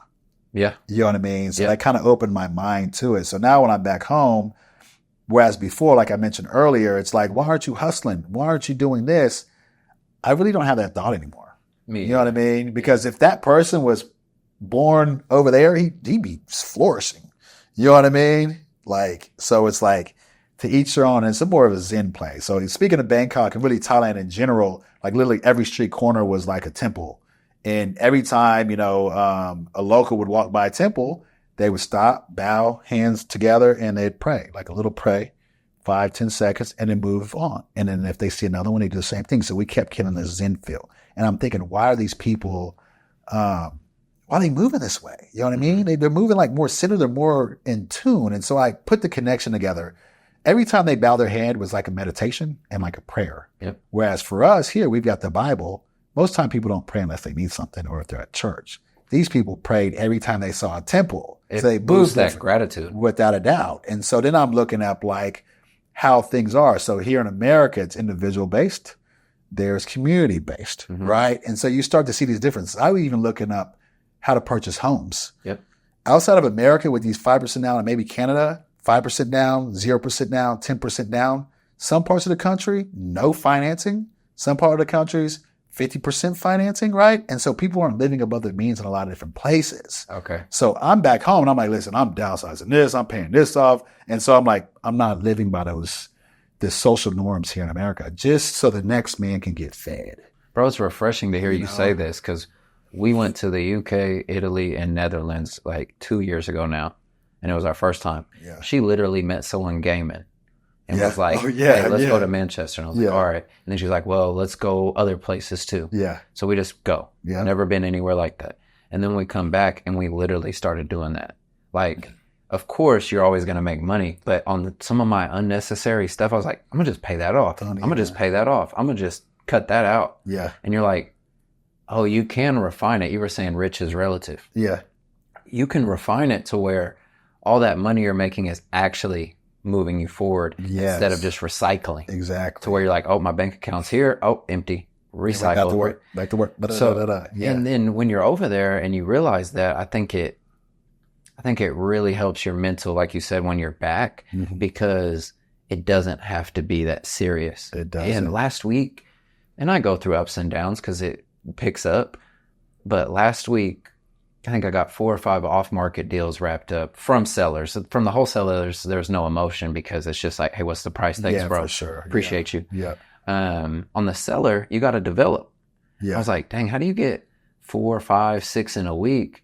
It's because you're not thirsty for them, and they're not feeling that. And it seems simple. Feeling that salesy side of it. It seems simple, but it's hard to get to because it's the same with you saying like, you can have all this money, but you got to find that happiness as well and find that balance. Yeah. And it's like, yeah, but you have to make money first. Like, yes, there are things you have to do first to find it. Yeah. But on the sales side, especially with sellers, whether it's on the realtor side where you're listing or buying, or the off-market side, the moment you can not rely on it, it seems to reward you. They more. can feel that confidence in you. Yeah, for sure. Do you deal a lot with like those mindset shifts once you come back, you're able to implement it, like you said, where you're like, oh, I'm downsizing this? Like, what are some examples you think?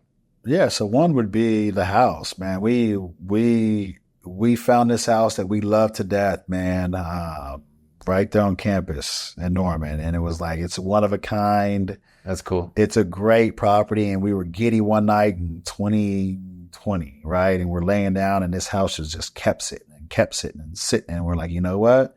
This is the time to do it, right? So we did it. And we've been there 3 years. And then we go to the trip and we come back and it's like, man, to get from my pantry to the refrigerator is like how it is in my house now. You know what I mean? Like my whole house now. And I'm like, we spent a lot of time walking around this house where we could be hanging with the family. You know what I mean? We're cleaning this area. And I'm like, all right, this got to be more simple. You go to this other place, they don't have anything, right? Like they probably got their helmet on their bike. That's pretty much it. They got what they need. And I'm like, all right, we have a little too much, right? And so that's one. 2, man, I've been sleeping on beds that are way too soft, man. This is like simple and just I like weird, this. right? Beds that are just way too soft. And I'm like, I wake up, I'm like, I got to stretch it out. Well, anyway, we get over there and every bed is hard. Okay. Every bed's hard. right? And so those are those little things people don't know because there's going to be significant small differences. Yeah, for sure. Then you don't even think about it. You think about you're about to see this nice little building or temple or whatever it is, but it's like, you're about to live their life too. So anyway, we came back and we literally sleep on like a 2-inch like mattress on the floor. You know what I mean? I like that. Yeah, we told ourselves over there, they're smaller people. And a lot of them, which a lot of people don't think here in the Western world, furniture is a luxury, right? AC is a luxury. Yep. Right? A car is a luxury, but we've got to have it here. We're going to finance it to have it here, right? Like that's not a luxury for them. Like that's like a real expense. So a lot of people don't have furniture. So guess what they do? They sit on the ground or they squat. They kneel down. Yeah, the Asian squat. That's what we're doing at the house now. You know, I tell my boys now, off the couch, on the floor, right? Like and those things make our life better. Well, right? It's funny because I'm like, so we'll be watching TV or something randomly, and I would prefer to sit on the floor and crisscross and just be a little more comfortable. And mine hasn't been from Asian travel just because I haven't been to those countries. Feel it, but it's like, I kind of like this. Or like we plan to go to a place here locally where you can rent one of those rooms with the small table and eat and things. Exactly. It's just kind of more intimate, not just with you, but like the earth. Yeah. You're like, no, sure. I like being right down here. In there. Yeah. We'll walk barefoot or all those things that people don't think of. And then when I started to do it, like when I started to take time for grounding or actually think, like I won't be feeling good. And Rachel's like, hey, you need to go outside for a while. Yeah. Then I'm like, damn, how long did I go without touching grass before? Like, was it a month? Was it 2 months? Oh, yeah. And I don't think people think of the little things. They just want to grind. They just want to get the cash flow. If on the entrepreneur side, they just want to get the cash flow, keep hustling, buy the things that make them happy and move on. Well, there's a lot to be said for somebody that gets a 9 to 5 too. You know what I mean? They get in a comfort zone, they get in a routine, and that's where as humans, we want to be comfort. We want to be in a place where we kind of know what's going to happen next. And if we do this is how it's going to play out. And we've been sold this, keep saying this is a bag of goods, your 401ks and down the line, right? Finance this, and this. Like it's way more to life than that, right? And so you've got to find a way to get out of that. Like I tell people all the time, there's people that live on the west side of Norman that will never go to the east side of Norman. Even if you go 3-4 miles east, you'll see life a little bit different. A lot of people on the east side don't go to the west side, just that little, right? Well, and then you think of the east side from I'm not living in Norman, so just from what I see, you see like that campus area where you got the smaller homes. You go to the west side and it's just all large. It's all spaced out. It's all brick neighborhoods. It's different. It is, yeah. And it's just right there. And you've got to get to different areas. You got to see different people, different languages, different food, and that's how you grow.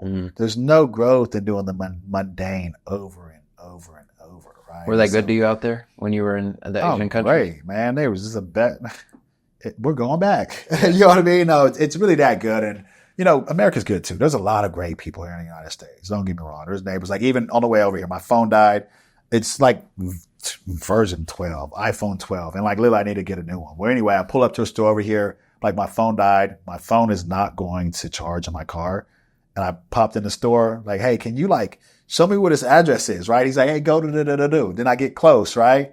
And then I see a guy outside cutting his yard, literally right around the corner from here. And I'm like, yo, tell me where this address is. And, they good people. He got me here. And I'm thinking like, yo, there's some good people here. In the same way there, man. It's like they don't see many black people over there. I would assume that. They don't. Sure. Yeah. So they'll touch the hair. They don't see curly hair like my boy. Yeah, they touch you. Okay. Yeah. Man, there was one time, so this was in Bangkok, like one of our last days. We went to this famous temple where this famous, family lived for thousands of years. Right? Oh, wow. See, that's something else real quick that'll trip you out. You travel and you're like, what? Like we went to a church and it said 1132 AD or something. Yes. I'm like, we go back to the 16th on. No, you're right. Normal it's history. Definitely crazy. Yeah. And they've got so much more history than this been here 4,800 years. You're like, what? Forever. Yeah. Well, anyway, we're at this temple and this guy we're taking a family pic and this guy's like, you can't speak, right? And he points at me and he's like, picture with his fingers, right? And I'm like, okay, what's he want to do? And so I hop up there and he has the biggest smile on his face. And I was like, okay, I've seen this before in China, right? So he's like, he's never seen a black guy. So he took a picture with me and I took it because I'm like, he never seen a black guy. That was cool. He's probably show all his friends, right? So it's kind of like that. And then, we popped around different places. And then the Philippines, there's a lot of talk about the Philippines, right? Here in the United States. What type you think? Because I've got some people that are in my business that are in the Philippines, and they do us right. Yeah, well, no, they definitely do us right. But it's out of all of Asia, Southeast Asia, the Philippines is the most like us. Really? They speak English. Okay. Right? They eat our American dishes, right? So I thought there was going to be more culture there that I didn't get. Okay. Right? Now, they've got beautiful beaches. They've got good fields. Don't get me wrong. But I think I'm to the point now where like I want culture. So a lot of people ask me about the Philippines. Like if I scroll social media, no one's saying anything about Vietnam. Rarely about Thailand, right?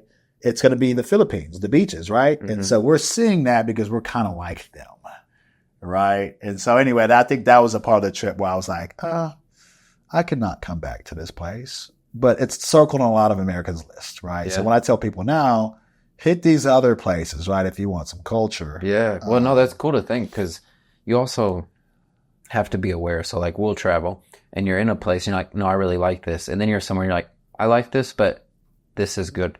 Like this 3 days. Yeah. No, for sure. There's definitely some closure like there. That. Yeah. And that's kind of empowering too because you're not locked down into something. The first time we left, we did the itinerary, like you're saying, where it was X amount here, some days here. Yeah, yeah. This time, because we're leaving in October for a month, and we just have going and coming back. That's it. That's all we have so you booked. Can be free out there. It's just going and coming back, and then we'll figure out the rest. There you go. Because we went back twice in the same year when we first went, but the second time we went, we kind of planned the same. Yeah. But then halfway through, we started making changes. The feels, So I think it's interesting to learn that about yourself too. Yeah. And you want to be a little spontaneous too, man. If you're a traveler, you're kind of naturally going to be spontaneous. If you travel enough, you'll start to realize, okay, this is what I like. This is what I expect. And the best is going to a place expecting something different and you get the opposite. That's even better. Yep. You know? Yeah. I think it's crazy how satisfying it is to just go to places and eat good food. Yeah. Like you go to all these places and you're just eating good food and looking at stuff. You're like, oh, this is amazing. That's like, amazing, yeah. I think we were struggling the first time we were on our first trip and like the jet lag and we got a little, what is that? Like food poisoning on the plane or something. We were just struggling. Yeah. And we were in the UK and they don't get the sun like that. So then we got to Scotland. We went and saw this castle and we saw the sun for the first day. I was like, damn, it's been 11 days since I saw the sun. Oh my God. And I was like, I didn't think about that. Yeah. Like there's these random, because Oklahoma, sun all the time, even in the winter, sunny. But we're there, it's 40 degrees, 50 degrees. Yeah, some overcast. And I'm like, no, it's been gray for 10 days. Yeah. So it's funny the little things that you pick up. You were probably full of excitement too, so you can kind of see past that. Mm-hmm. Whereas if we're here and it's like dark, it's like, if it was 3 days of dark here, people would be like, what's going on? Is there a problem? Yeah, for sure, man. When do y'all leave for the next one? So we got a couple smaller ones before the big one. So we're working on January 15th. So last year we left like January 3rd. It was a little too close to Christmas, so we're going to move it back a couple weeks. But we've got this light itinerary, hit a few different countries out there. And we're going to go back to a few places. Like we're going to go back to Vietnam, back to Bangkok, or I guess Thailand, and a few different places there. I know we're going to add some different places in that we didn't hit last time. Yeah, but what do y'all do besides? Oh, go ahead. What's crazy is the prices to fly over there from country to country is so cheap. It drives. I mean, it blows my mind. And I'm really trying to figure out. And this is what I've thought about, just to get back to the money here, right? So, in America, right, a lot of people have debt. Companies have debt, right? So imagine that my profit margin's 10%, right? My debt's at 5%, so I'm really only making 5%. So for me to get to 7%, I've got to charge the end consumer a couple more percent, right? So it inflates everything. Yeah. Whereas in these countries here, they don't mess with debt. So then they don't have to hit their end buyer over the head, right? Now, so you can fly. We just started looking at flights from Chiang Mai, Thailand, which is the north side of Thailand, more traditional, right? To Bangladesh, right? A one-way trip, which would be if you were to drive 15 hours, was like $150. Okay. Right? When you get into Thailand from city to city, it's like $30. Right? Mm-hmm. From Thailand to Malaysia, $100. Right? And I'm trying to think, why is it so cheap to go country to country there, but here, everything's so expensive? Yeah, that's true. I never. And it really goes down to the debt system. Mm-hmm. Right. And so I've read this book, not all of it. It's like 300 pages long. It's called 5,000 Years of Debt. Okay. Right. And so it talks about the vicious cycle of debt. It's pretty much what I was talking about. Once one man takes out debt, he's got to upcharge the next guy to make a profit. And then guess what that guy does? He's paying interest on that debt. So if he wants to make, he has to upcharge the next guy. So we're in a cycle in America where, and I'm sure other countries too, not just America, United States, sorry. We're in a cycle of like just this debt system that's just compounding. The only way out is if you got 100 people and 5 of them remove themselves. You hear call it about the fire movement, right? Mm-hmm. Remove yourself from it. It's not easy, right? Yeah. But that's what frees you up. That fire movement is normal day-to-day life in Southeast Asia. You know what I mean? You would not get praised for living the fire movement in Southeast Asia because everyone does it, right? And so that's why I'm starting to see the differences. Even the food. Mom and pop shops, they don't have any overhead. Family of 4, $8 literally US dollars, and you're getting probably more food than here, and it's healthier, right? There's no overhead. There's no overhead, right? And so, not to get on that soapbox, but yeah, I'm just like, man, life is a little bit harder here, man, just because of that debt system, and we're leveraging, and even we're in the real estate market, right? That 30-year mortgage is toxic. People don't really understand it until you get in it. And the cycle that's really wrong with that 30-year cycle is most people live in their house for 10 years, right? Mm-hmm. It used to be like 8. It's 10 now. The first 8 years of that 30-year mortgage, you're paying no principal. Now, guess what? You have a kid, you get a dog. What are you going to do? You're going to go buy the next house. Another 10 years. So you just threw money away for 20 years, right? Now, yeah, you'll get some appreciation here and there. But a lot of people are over leveraged to get their houses, right? So I'm like of that thought where it's like, Dave Ramsey says it all the time, and people don't like to hear it. 15-year mortgage or nothing. Mm-hmm. And I'm understanding it. Yeah, I'm understanding it. No, because once you are able to reassess those things, it makes more sense on the downsizing side of things. Yeah. That's what I instantly thought about. Like, it's just me and my wife. Like, we don't need this house. I got it. More than enough. Yeah, for sure. Yeah. Way too much. Yeah. At the time, it felt normal. I still felt super blessed because it was my first house. I'm like, no, this is great. But now we're like, we don't even use that area and we got to clean it and all these things. Like, why don't we get a 2-bedroom house with a nice back patio for cooking outside and that's it. Nice yard. And for sure. Those things become more, I don't know, fulfilling to me. Yeah. And then you see you see these people that we be great out. I'm one of mine. I got a nice house, right? You have these houses, but like the car is never in the driveway until 6 p.m. So that person is at work paying for something they don't even use, right?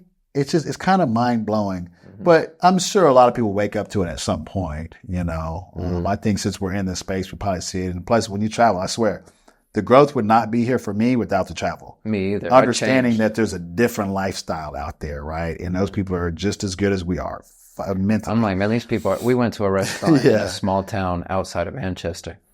And I was like, I'm really excited to try this place. I had all these good reviews. We walk up to the door. It says, on holiday for 3 months. That's exactly what it is. February. And you're like, yeah. So we've been, Spain, they have the siestas, right? Yeah. So Barcelona, we went there not too long ago and they have the siestas and literally like they shut down from like 11 to 2 p.m. Like everything, chain links, everything just shut down and locked.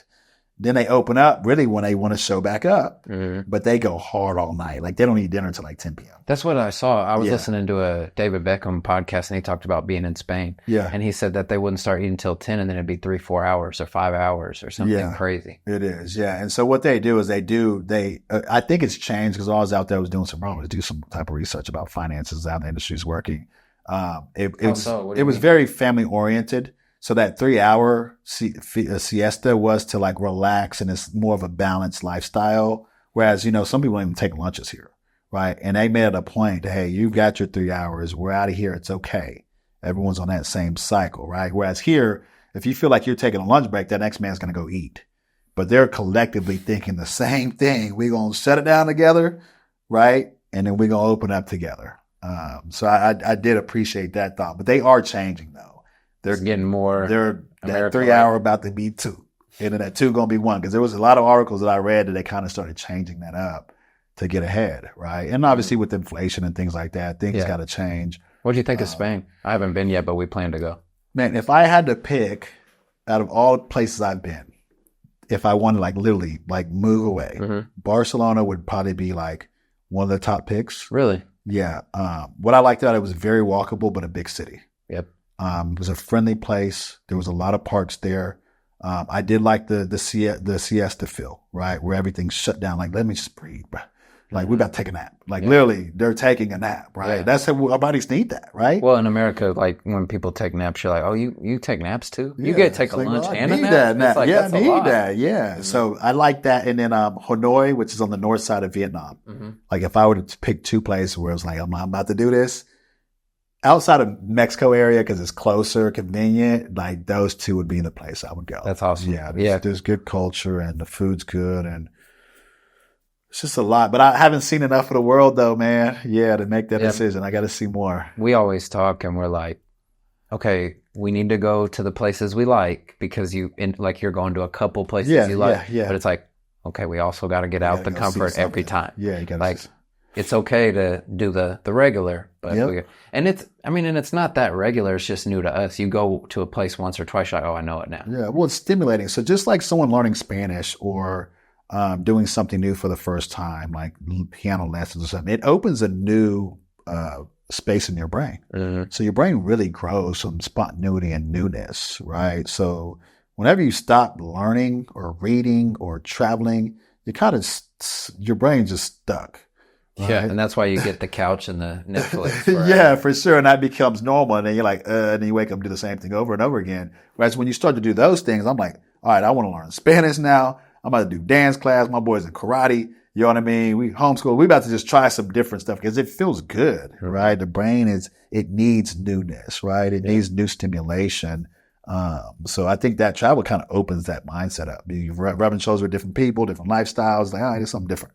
Yeah, and it's kind of, I always use the word empowering. It's like, it's cool to know that you can handle yourself out there. Yeah. Like in these random places, you're like, oh no, this is pretty manageable. They're humans just like us, you know? Like, pay for this and then mind my business. It's not that big a deal. Yeah. To where at first it seemed not impossible, but we were pretty nervous. What's new? Yeah. Yeah, I was like, you don't know what to expect. Some of these places, like my wife laughs because when we landed in Italy, bro, it's just how we came up. So I don't think it's that bad. But you walk out of the immigration side, and then there's just everyone right there trying to grab people, family, taxis, things like that. This guy walks up and he's like, taxi, come with me.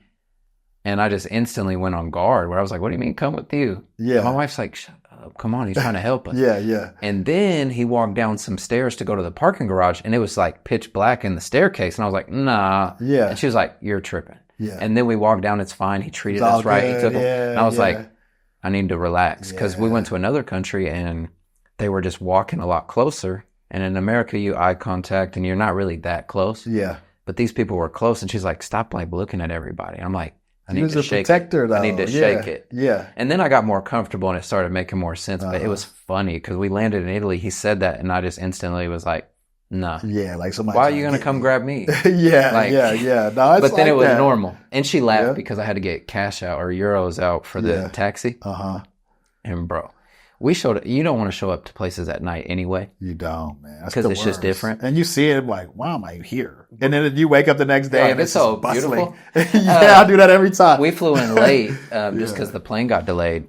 So we're in Italy and it's like 8:45 at night. It's dark. And then I had to walk across the street to the ATM with these randoms in the same ATM spot. Yeah. And obviously I look different than everybody. Mm-hmm. And I keep looking back to make sure that car's there. And she's like, you look back like 3 times. I'm like, what if they just zoom off with you? Yeah. Like, I don't know where you're at. And she's like, I think we need to just be positive and believe it's going to be okay. Not naive, but chill. Yeah. Like, you're not that important. Yeah. That was something I noticed. Like, it's not that important. Like, it's not that cool. You're an American. They like it. They got life. They got life. They got family. They got jobs. They got stuff. They got stuff to do. They do. Now you do hear the horror stories. Don't get me wrong, but yeah, like. But that's with anything. Even here, they're gonna tell you, oh well, don't ever wholesale a house or don't ever flip a house. Or don't rent a house. Yeah. Like you're gonna hear all that negativity, and that's why people are comfortable and they're going to Florida for $5,000 when they could go to Asia for 2 months. Yeah. Like when I got drafted to Detroit, they're like, be safe out there. And I'm like, I'm in Detroit, like, this is safe. You know what I mean? It's crazy. Same thing with Mexico. Like, we good. First time I went to Mexico, Yeah. the guy, I was working at Dick's Sporting Goods at the time, and the old guy there freaked me out.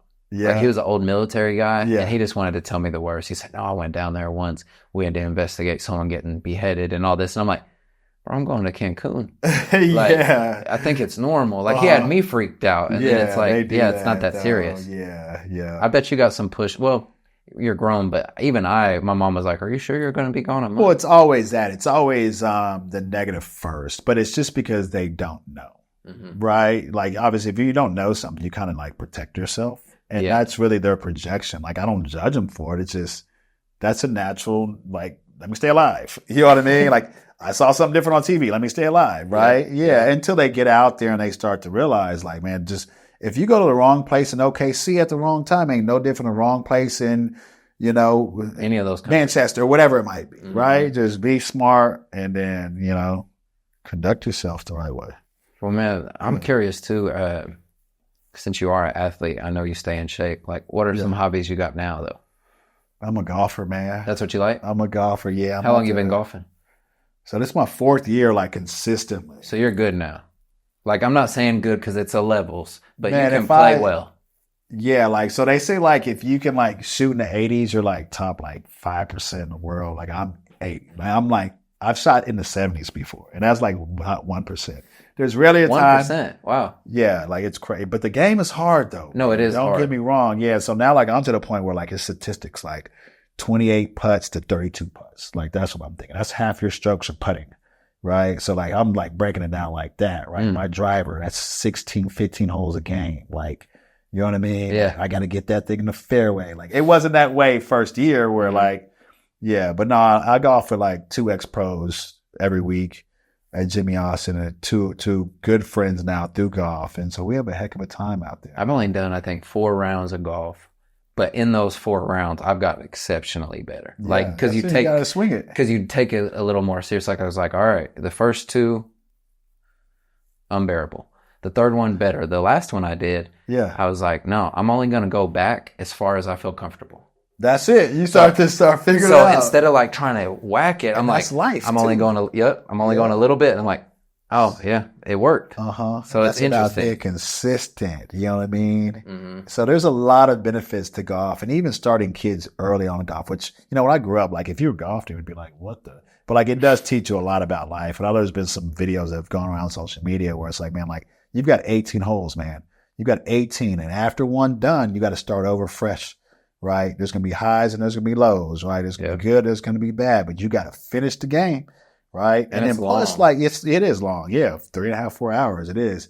But the way I look at it, it's therapy for me. You know, I'm outside in the sun, I'm in the elements, I'm surrounded by trees and good grass. And you're by friends. And friend community, right? The phones, for the most part, put down. And not a lot of requirements of you at the time either. Yeah. Like, oh, I can play. You can play. Just be out there, man. Yeah. And so, like, if I didn't have golf, I'd still be grinding away. I'll tell you that. You know what I mean? Like, there's a part of that.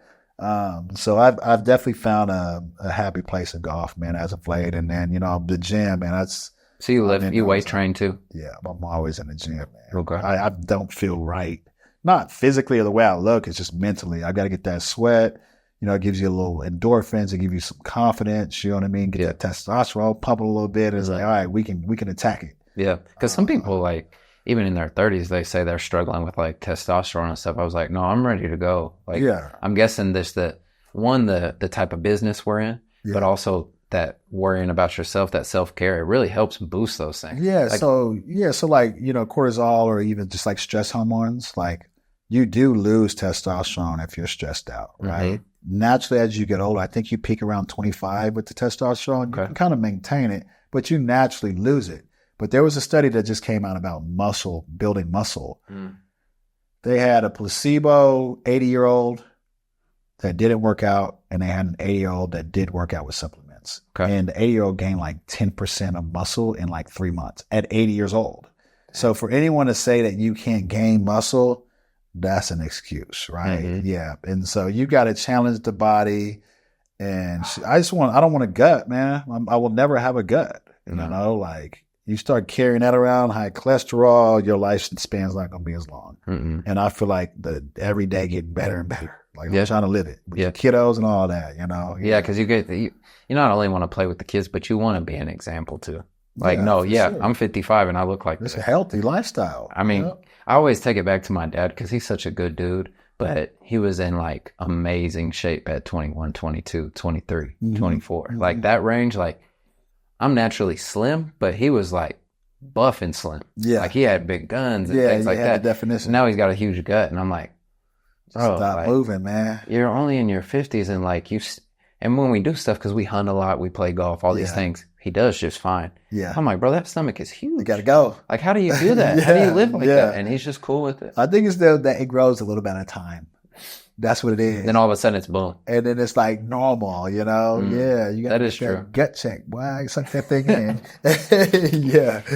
But man, I feel like we could go forever, but I did want to ask, like, if you had anything you wanted to say. I just appreciate you doing this because it was cool to chop it up with you again. Yeah, no, man, it's always good. And like, man, following you online, dude, and knowing that you're in that space. And we've connected over the years too, man. You've always been like a familiar, like good dude. Man, you know what I mean? Like, so when you say you look at my posts, I look at the same thing. When you show like a closing or something, my guy got it, you know? So man, I appreciate just sitting here and chopping it up, dude. Like you said, man, it's been good. And you know, it's almost a little therapy for myself. You know? Well, it's going to have to be more often than every 3 years because we had such I can't believe it was so long ago. We had the coffee shop over there. Yeah. Well, man, that's how it started. You asked about the podcast. Like, that's how it started. I was like, I need to make connections. Yeah. But then I was like, for some reason, when I leave these places, I feel good. Yeah.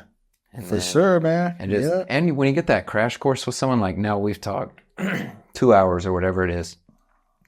You have a baseline when we have another without conversation. A doubt. Yeah. So if I call you about something and it's business or family or whatever it is, we have an understanding of where we're coming from. Yep, exactly. And I think it just makes understanding so much easier for people. Yeah. And I appreciate you inviting me to your home, dude. Like this really tells me who you are. You know what I mean? And like the first thing I said is like very zen.